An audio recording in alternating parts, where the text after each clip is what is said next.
Amigos corretores, amigas corretoras, sejam bem-vindos a mais uma edição do programa Locação em Foco. Trago para vocês hoje mais um assunto importante, recorrente, que você, corretor de imóveis, corretora, deve conhecer e deve estar por dentro para evitar futuros problemas, que é lavagem de dinheiro. Assunto que está na moda praticamente, né? Bastante gente respondendo por isso, a gente tem declarações para fazer anuais sobre lavagem de dinheiro. Para que seja bem explicado para você esse assunto, estou trazendo aqui um convidado surpresa, um convidado especial. Estou trazendo aqui o Dr. Alexandre Viegas. Dr. Alexandre, muito obrigado pela sua presença aqui. Eu que agradeço o convite do Paulo, sempre muito gentil conosco. Agradeço à equipe do Cresce por mais um convite e estamos aqui hoje para esclarecer um pouquinho mais sobre esse assunto tão recorrente, tão complexo, mas que não é tão complexo assim. Muita gente acaba criando uma certa celeuma sobre a lavagem, que é algo extremamente simples de ser resolvido, né? Simples de ser resolvido. Então vamos lá.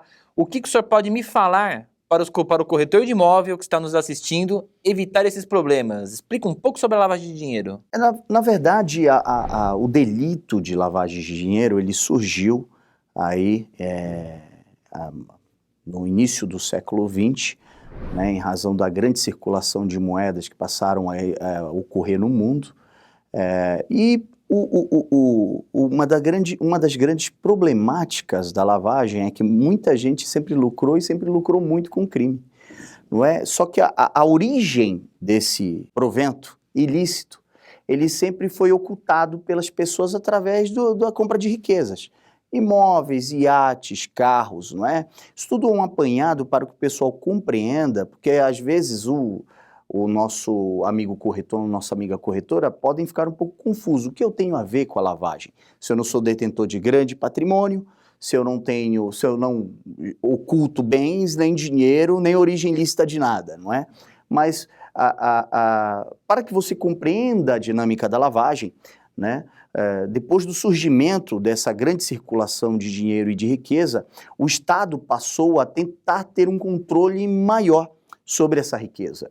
E não viu o Estado, a não ser outra alternativa, a passar a ter um controle sobre o patrimônio e a origem desse patrimônio. Daí a origem do imposto de renda, né, onde você declara que patrimônio você tem e como você adquiriu esse patrimônio. E hoje esse patrimônio ele é móvel e imóvel, né? Então, com o passar dos anos, o aprimoramento da legislação, os americanos foram os pioneiros no combate e repressão à lavagem de dinheiro no mundo, né? E com o abuso por parte tanto do tráfico de drogas quanto do terrorismo, houve um aprimoramento ainda maior da legislação processual penal e da legislação penal especial, que passou a ter o controle maior sobre a atividade daquele que exerce atividade financeira. Então, hoje em dia, nós corretores, não é? Aliás, vocês corretores, os contadores, as empresas operadoras de cartão de crédito, as empresas que trabalham com compra e venda de joias, objetos de luxo, as concessionárias, isso aqui são alguns exemplos que eu estou dando para vocês de pessoas físicas e jurídicas que hoje são submetidas ao controle do COAF. E essas pessoas hoje, tudo que elas recebem tido como atividade financeira suspeita é de notificação obrigatória ao Conselho de Controle de Atividade Financeira. Se você não exerce esse controle, você pode ter uma corresponsabilização. O que isso significa? Você pode ser acusado de lavar dinheiro em conjunto com o indivíduo que está ali praticando. É muito comum hoje em dia as organizações criminosas, isso de 2012 para cá, a nossa legislação penal é a Lei 9.613 de 1998, que cuida da lavagem de dinheiro no Brasil. Ela foi aprimorada em 2012, ela passou a dar uma amplitude maior para a aplicação da lavagem, porque, para você ter uma ideia, até 2012 só poderiam ser implicados na lei de lavagem aqueles que lavassem dinheiro, por exemplo, do tráfico, do terrorismo, dos crimes contra a administração pública. Eram crimes, vamos dizer assim, não tão popularizados como é hoje. A corrupção, por exemplo, não era objeto de lavagem. É por isso que tem muita gente que cometeu crime de corrupção antes de 2012 e que nunca foi responsabilizado criminalmente pela lavagem. Por quê? A nova lei, quando vem para piorar a situação, ela não retroage. E aí, quando surgiu esse aprimoramento da lei de lavagem, ela deu uma amplitude maior de aplicação para os crimes antecedentes. Então, antes de 2012, para eu lavar dinheiro, eu tinha que ter como crime antecedente que me gerasse o ativo financeiro, o tráfico de drogas, por exemplo, o crime de terrorismo, ou qualquer outro delito que estivesse ali no rol do artigo 1º da Lei 9.603. Isso mudou. De 2012 para cá, todo aquele rol taxativo foi revogado e foi substituído por uma pequena palavrinha. Olha como a pequena palavra dá uma amplitude universal para o negócio, né? Eles passaram a trazer a frase dinheiro, ou bens, direitos ou valores provenientes, direto ou indiretamente, da prática de infração penal. E essa palavra infração penal, ela engloba crime e contravenção. Então, se você lucra hoje com o jogo do bicho, você, até 2012, não poderia ser implicado na lei de lavagem. Hoje pode. Porque é contravenção penal. Porque era contravenção penal e não era crime. Então, hoje, a infração penal engloba os dois, crime e contravenção. Então, hoje, qualquer um pode ser responsabilizado. Basta praticar um crime antecedente ou uma infração penal antecedente, no caso uma contravenção, lucrar com isso e ocultar a origem ilícita desse valor. É claro que muita gente fala assim, mas eu sonego aqui um pouquinho e acabo escondendo determinado ativo. E hoje em dia, a lei de lavagem ela não fala da quantidade de valores, você pode lavar pequenas quantias.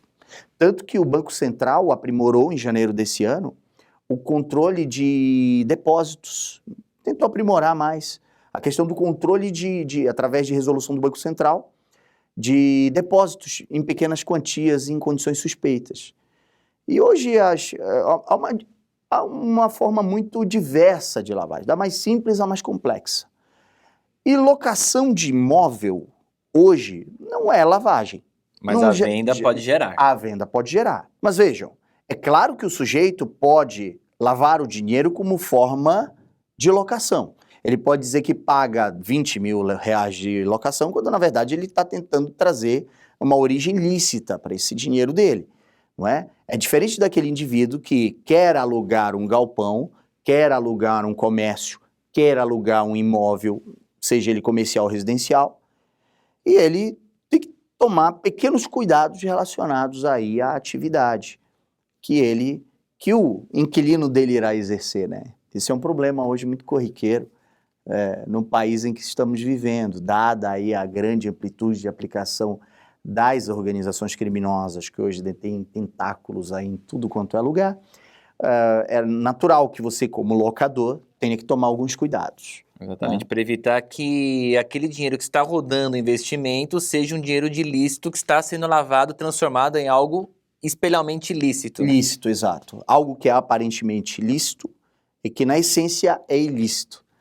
E aí o corretor de imóveis acaba sendo responsabilizado em conjunto com quem está fazendo a prática do ilícito. Olha, na verdade, o corretor, na questão da locação, ele é um mero intermediador. Então a regra é que o corretor ele não pode ter responsabilização penal por isso. Claro, desde que ele não tenha conhecimento de que ele está alocando o imóvel para um comerciante, por exemplo. Agora, se ele tem conhecimento que o indivíduo faz parte de uma organização criminosa, se ele sabe que essa locação vai servir para ocultar objetos relacionados à prática de crimes e que o dinheiro que vai pagar a locação vem do crime, naturalmente ele é parte do problema. Uhum. Então ele não é corretor, ele é um criminoso travestido de corretor, não é? Então esse indivíduo ele vai ser responsabilizado. Entra como partícipe. Não é? Ele entra como coautor do delito, como coautor do delito de lavagem de dinheiro, porque ele faz parte ali de todo aquele arcabouço que é utilizado para ocultar a origem ilícita do patrimônio. Diferentemente do corretor de boa-fé que vai lá, arruma um cliente, o cliente vem... Gente, você não é obrigado a suprir a ausência do Estado. Se o Estado... Investigação criminal é um problema do Estado. Isso é uma das coisas que os corretores, às vezes, ficam um pouco... Causa uma certa revolta nos corretores, né? Eles falam pra gente, às vezes, mas doutor, como é que eu vou ser responsabilizado por aquilo que eu não sei? Por óbvio, O direito penal não vai causar essa responsabilização para você. É natural que você tenha apenas então somente em mente, não é? Que você, se está agindo sem dolo e sem culpa, ou seja, você não está participando daquilo de forma direta, você não tem qualquer tipo de responsabilização. Eu vou citar um exemplo para você. Um comerciante lhe procura amanhã querendo colocar o galpão dele para você alugar, ou para você imobiliária, não é? Ora bolas, se você colocou a placa, um inquilino procurou, viu o imóvel e gostou, ok. Qual responsabilização você tem sobre a atividade que foi declarada ali no contrato de locação que seria exercido pelo locatário? Se ele vai usar lá o lugar depois como depósito para o tráfico de drogas, por exemplo, você não tem responsabilização disso se você não sabia, naturalmente, não é? E você, proprietário do imóvel que está recebendo esse dinheiro, você não tem como suprir uma ausência do Estado e dizer o seguinte, olha, a partir de hoje eu não vou mais receber a tua locação porque eu descobri que hoje que vem do tráfico. A sua obrigação enquanto locador é sim de receber o teu valor e comunicar o imposto de renda. Você recebe de locação, ok? Ninguém está dizendo aqui que amanhã você tem que bater a porta da polícia e dizer que você tem que denunciar ali o seu inquilino. Mas é claro, é natural que você deve minimamente procurar as autoridades para tomada de providências, porque para que você não seja futuramente implicado. Às vezes as pessoas falam assim, olha, se eu não fizer dessa forma eu não vou trabalhar. Não, dá para trabalhar direitinho. Dá para trabalhar direitinho, dá para você ganhar o seu dinheiro honestamente e dá para ganhar muito dinheiro honestamente. A grande questão é que às vezes o dinheiro mais fácil ele vem chama mais custo, atenção. Chama mais atenção. Só que ele tem um custo mais caro. Não é? Se você amanhã, corretor de imóveis, é implicado numa lei de lavagem, a primeira providência que vão tomar contra você não é a prisão. A prisão ela é o menor dos problemas. O problema é a medida securatória do sequestro de bens. Porque eles vão bloquear sua conta, vão sequestrar suas contas, seus bens, seu imóvel, que às vezes é o único que você tem ali da sua família, só que no direito penal não tem essa história de bem de família. Se é do crime e acabou. Inclusive, isso que o doutor falou foi até alvo de uma das questões lançadas aqui pela TV Cresce, que a gente captou algumas questões, que era uma pessoa que perguntou, aluguei uma casa e descobri posteriormente que o local é utilizado para a produção de drogas ilícitas, como proceder? Pois é, O doutor já até respondeu parte da pergunta. Pois é, isso é um grande problema. A atitude correta é você buscar as autoridades e comunicar o ocorrido. Por outro lado, você não tem obrigação de fazer isso. Você não tem obrigação de fazer isso. Então, o ideal é você comunicar o corretor ou a imobiliária, comunicar a eles desse ocorrido, não é? E essas pessoas poderão tomar providências no seu lugar. Porque, veja, para a sua própria segurança é um pouco complicado amanhã você bater na porta do teu inquilino e dizer para ele, olha, eu sei o que você está fazendo aí, eu quero que você encerre isso agora. Em se tratando de eventual organização criminosa e tráfico de drogas, não é nem um pouco recomendável para a sua própria segurança e da sua família que você faça um negócio desse. A orientação é um pouco complexa, mas a gente tem que ser ao mesmo tempo realista e prático. A gente não pode chegar aqui e dizer para você, olha, vai lá, procura a polícia amanhã e fala o que ele está fazendo. Não é? Se tiver a oportunidade de fazer isso sem que o teu inquilino fique sabendo, melhor, não é? Você, enquanto cidadão, você não tem um dever legal. Você não tem um dever legal de agir, não é? Você tem um dever que é moral. O dever é seu. Né? Quem tem um dever legal de agir são os agentes policiais e as autoridades policiais, as autoridades judiciárias, o Ministério Público. Não é? Se você está se sentindo amedrontado e quer resolver essa questão, eu sugiro até que você procure o Ministério Público, nem a polícia, para evitar eventuais problemas de corrupção policial, que pode ocorrer, não é? Tem mais uma questão aqui que as pessoas lançaram. Uma pergunta. Iniciei uma tratativa de compra e venda, porém, quando notei, o dinheiro da compra do imóvel era de origem ilícita. Sou corretor de imóveis, devo sair da negociação? Olha, imaginem os senhores, eu sempre faço esse parâmetro, né? Imagina os senhores que amanhã você recebe no seu restaurante, você proprietário de um determinado restaurante, alguém que já foi condenado por crime de corrupção, alguém que é conhecidamente corrupto e alguém que você sabe que tudo que ele conseguiu foi através da prática de crimes. Imagina o senhor dizer o seguinte, olha, eu não vou vender uma refeição para o senhor porque eu sei que o seu dinheiro vem do crime. Então eu não vou receber, o senhor saia do meu estabelecimento. Não é? Seria surreal isso. Não tem porquê. Então você, corretor, a regra é a mesma. Amanhã entrou, ainda que você tenha conhecimento que é objeto são proventos ilícitos, a sua obrigação enquanto corretor olha, eu vou fazer a venda lícita, vou fazer o meu contrato de intermediação imobiliária, vou receber a minha comissão, ok? E vou declarar ao imposto de renda como o que eu fiz, acabou. Olha, o que eu vou ter que fazer além disso? Além disso, aquela tua obrigação lá prevista na lei de lavagem, no artigo 9º, que é de justamente notificar o COAF. E você não vai notificar o COAF que é dinheiro de atividade ilícita, porque você não tem certeza disso. Você suspeita, geralmente. Não é? Eu acho que dificilmente alguém chega e fala assim, olha, realmente eu estou aqui comprando esse imóvel de você e realmente é dinheiro do tráfico de drogas, tá? Olha, é dinheiro de corrupção, é dinheiro desviado da saúde pública, tá bom? E eu vou te pagar em espécie. Não é assim que acontece. O que nós imaginamos e nós sabemos é quando o dinheiro fala, olha, realmente é um dinheiro que vem numa condição suspeita. Eu recebi o dinheiro, não declarei, não notifiquei o COAF porque eu quero segurar uma grana também, um dinheiro também de forma em espécie na minha casa, vou levar para lá.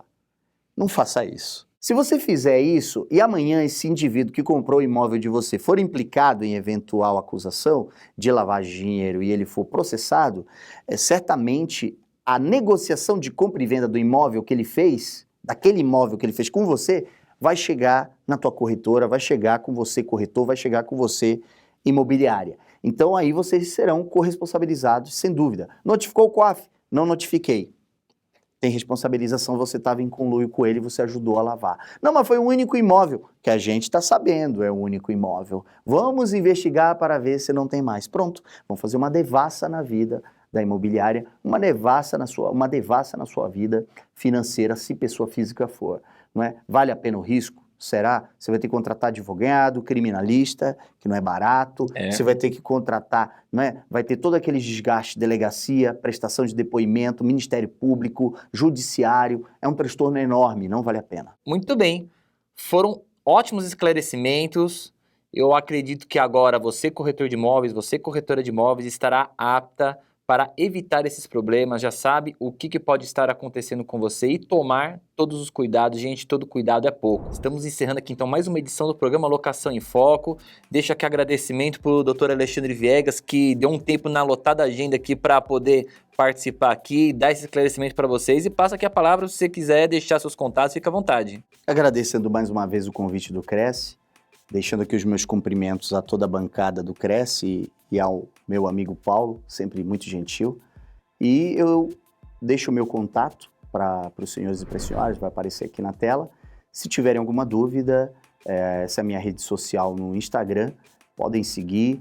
Eu acabo dando algumas, academicamente, né, em razão da própria atividade acadêmica, a gente acaba dando dicas do dia a dia relacionados ao nosso dia a dia para evitar eventuais dores de cabeça com o direito penal, com crime, portanto, antes de fazer a negociação, se possível, se tiver alguma dúvida, sempre consulte um profissional da área, tá? Se tiverem alguma dúvida, podem enviar lá via direct. Às vezes eu demoro para responder, mas acabo respondendo sempre. Muito bem.